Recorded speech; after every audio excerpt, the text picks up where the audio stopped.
Bonjour à tous. Aujourd'hui, on s'attaque à un sujet qui en préoccupe plus d'un, l'audit. L'idée, transformer ce qui est souvent vu comme une tâche complexe en un processus clair et surtout bien plus gérable. Alors, la grande question, pourquoi est-ce que les missions d'audit sont si souvent synonymes de stress ? Eh bien, c'est une expérience que beaucoup partagent. Et la plupart du temps, la source du problème, ce n'est pas la mission en elle-même, mais plutôt un manque de planification, de structure ou une communication qui n'est pas au top. Mais, et c'est la bonne nouvelle, ce n'est absolument pas une fatalité. La promesse de cette analyse, c'est justement ça. Le stress en audit, ce n'est pas obligatoire. Avec la bonne méthode, la bonne approche, on peut vraiment le surmonter. Et c'est exactement ce qu'on va décortiquer ensemble. Alors, voici le programme. D'abord, on va passer de l'idée de l'audit stress à l'audit succès. Ensuite, on va bien comprendre ce qu'est une mission d'assurance.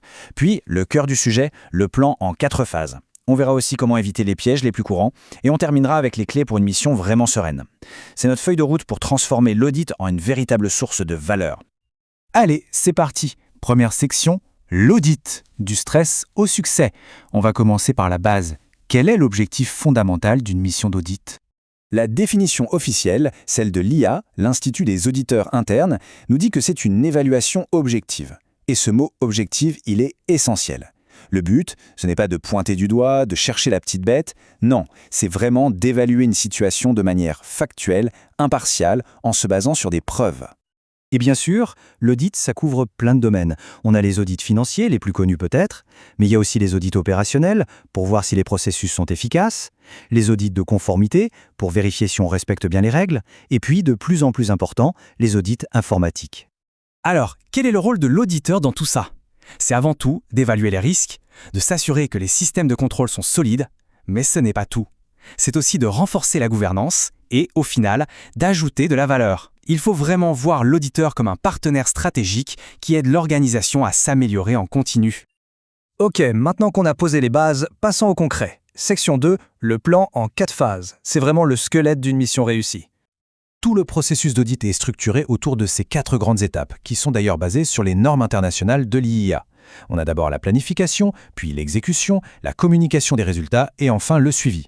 C'est simple, logique et c'est un peu notre boussole pour ne pas se perdre en chemin. Chaque phase est conçue pour garantir rigueur et efficacité.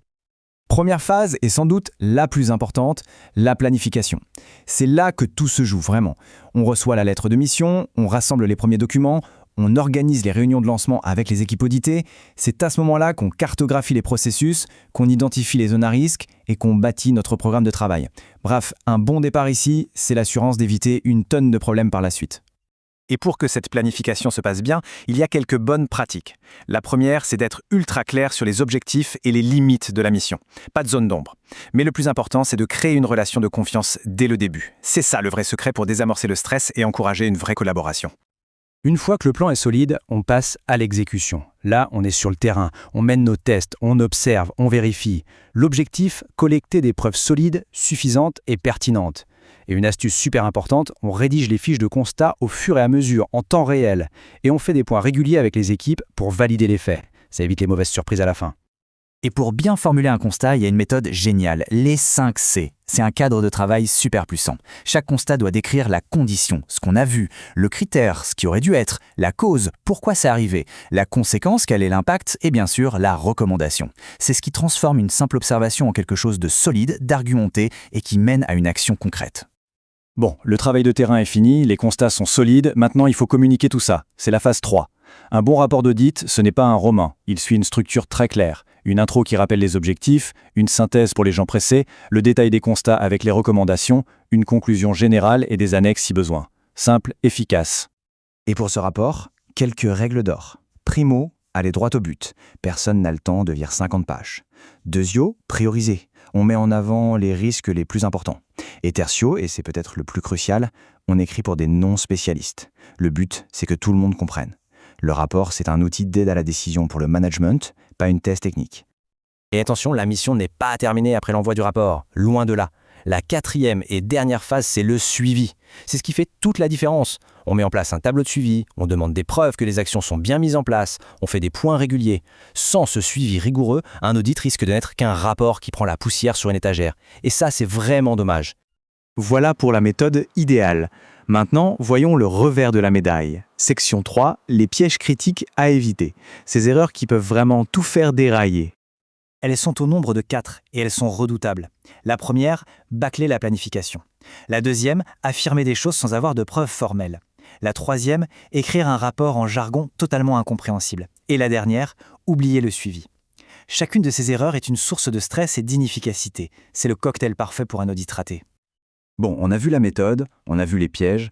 Comment on fait concrètement pour assembler tout ça et garantir un audit qui soit à la fois serein et qui ait de la valeur? C'est notre 4e section, les clés de la sérénité. En fait, la clé, elle tient en 4 mots. Préparation, communication, documentation et suivi. C'est aussi simple que ça. Il faut bien comprendre que la sérénité dans une mission d'audit, ce n'est pas de la chance. C'est le résultat logique d'un processus bien mené. Une bonne préparation permet d'anticiper, une bonne communication désamorce les tensions, une documentation claire apporte la preuve, et un suivi rigoureux garantit l'impact. Et pour finir, une question pour la route. Pas besoin de tout révolutionner d'un coup, mais quel est le petit changement, la seule chose qui pourrait être appliquée dès le prochain audit pour le rendre plus serein?